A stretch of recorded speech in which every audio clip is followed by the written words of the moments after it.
What is going on, y'all? My name is Gravely, and before this video starts, I do want to say that if I sound a little bit sick in this video, it is because I ended up getting COVID-19. It really does suck, but in reality, there really isn't anything I can do about it. But I am going to do my absolute best to make sure COVID does not get in my way. I do want to encourage everyone to get the COVID vaccine if you can. Make sure you're staying safe, sanitize properly, do whatever you can to help prevent the spread of COVID. It really does help. But anyways, let's get into this video. So in this video, I will be breaking down the best Warlock PvP build in Destiny 2. Now I do want to quickly clarify that this is my personal opinion of the best Warlock PvP build. You do not have to 100% agree with me, however I really do feel like anybody can have success with this build. So let's break it down, starting with the subclass and weapons. So first of all, for my subclass, I am almost always using Top Tree Dawnblade, mainly because the subclass just has a lot of overall utility. You have those 2 Icarus dashes to just absolutely fly across the map extremely quick. You have the Celestial Fire, which you can recharge insanely quickly because of Winged Sun, and then you have Heat Rises to pretty much be able to hit any shot while you are floating in the air. The subclass, like I said, it just offers a lot of utility, and it is by far one of the best Warlock subclasses in this game.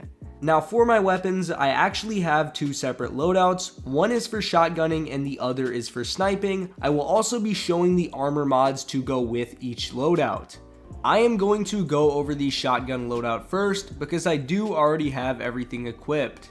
For my primary, I usually use the True Prophecy as it is one of the best hand cannons currently available in the game right now. My True Prophecy in particular does happen to have Rangefinder and Time Payload, which is a great perk set to have because Time Payload you get that double flinch, and Rangefinder you get a pretty insane amount of range for a 120 hand cannon. Now if you don't have a True Prophecy or your roll really just is not that good, you could definitely swap it out for something like Steady Hand or Criminal's Dagger if you have it. Moving on from the primary, the shotgun that I really like to use in my shotgun build is the Lord of Wolves.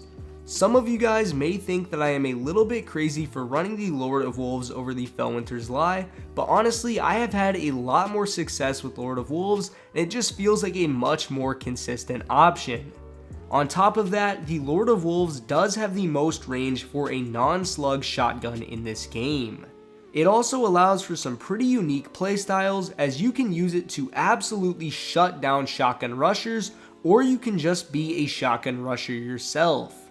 The 640 RPM fire rate also really does help because if you miss your first shot with the Lord of Wolves, it doesn't really matter because you can follow it up with another shot immediately and you don't really get punished for missing. I also want to point this out to you guys, when I do run the Igneous Hammer or the Bottom Dollar, I usually pair them with the Chaperone. I really have seen a lot of people sleeping on the Chaperone as of recent, and I'm really not sure why. It is an absolutely incredible shotgun.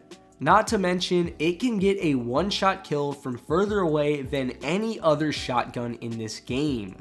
If you don't like the Chaperone, maybe it really just is not your thing, the Astral Horizon is another great option for a kinetic shotgun. Only thing is, you do have to get kind of lucky with a good roll. The Astral you guys are seeing right now is probably the worst roll that you can get in the game, so hopefully you don't get that. Hopefully you're able to get something like Surplus Opening Shot with like a Range Masterwork. That would be an amazing roll, and that is an Astral that I would recommend using. Definitely not something like Auto-Loading Celerity, because that is absolute junk. But anyways, now that I have shown you guys the weapons, here are the armor mods that I use on my shotgun build. So on my helmet, I like to run Hand Cannon Targeting. On my gauntlets, I run Hand Cannon Loader and Hand Cannon Dexterity.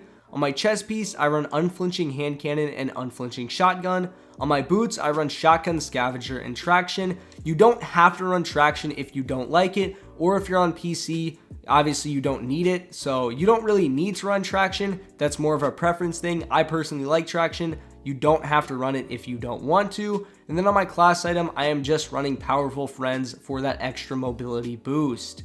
Now, as promised, here is my sniper loadout. So for my subclass, I am still rocking with Top Tree Dawnblade. In my primary slot, my go-to is the Dire Promise. Now, I know Dire Promise is a 140 RPM hand cannon, but you guys have to keep in mind, you usually want to pair a 140 hand cannon with a sniper because you really don't need the extra range from a 120, and a 140 is going to be better up close.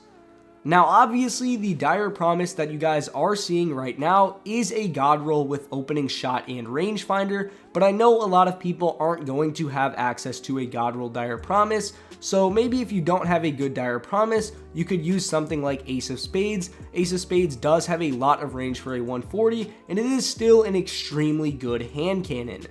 And if you don't want to pair your sniper with a hand cannon, the Traveler's Chosen is a great option for that primary slot. Moving on, for the actual sniper itself, I almost always use Adored or Cloud Strike. These are my two favorite snipers in the game. I will say I do like Cloud Strike a little bit more, but it does not have Icarus grip like Adored, so it really just is not as good, but it is extremely fun to use Cloud Strike. Now for my armor mods, there are a few similarities with my shotgun build. On my helmet, I am running hand cannon targeting as well as scout and sniper rifle targeting. The only reason I'm running scout and sniper targeting is because that mod is actually cheaper than regular sniper targeting.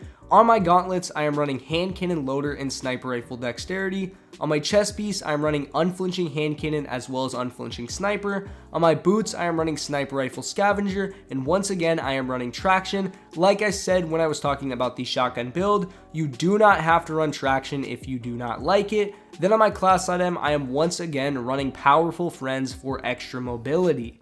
But anyways, that is pretty much it for my Warlock PvP builds. The rest of this video will have some clips of me using the builds in Crucible. I hope you guys enjoy. Message is yours.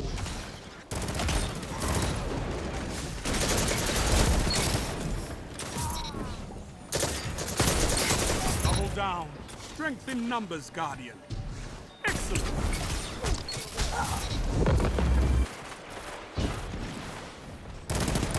Ikora would be proud of you. Double down. Your enemy can't kill if they're dead.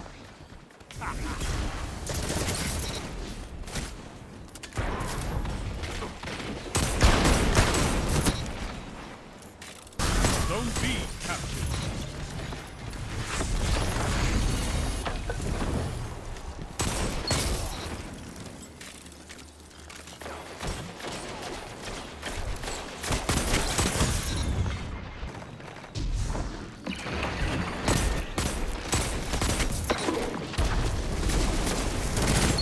Now you're fighting with heart, Guardian.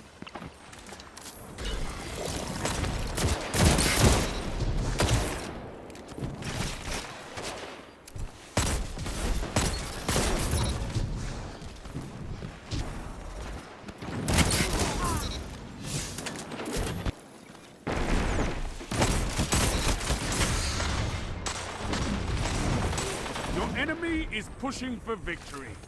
Punish them for it.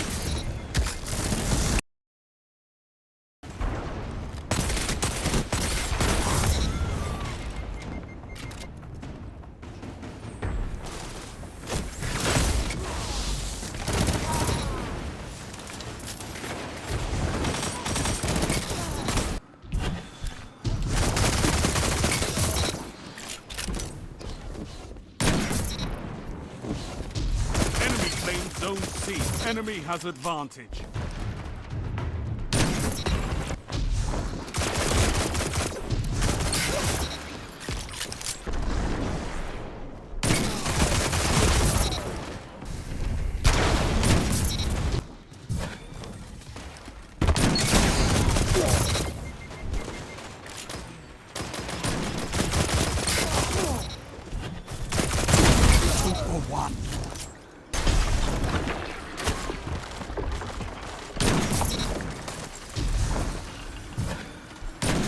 Ikora would be proud of you, Warlock.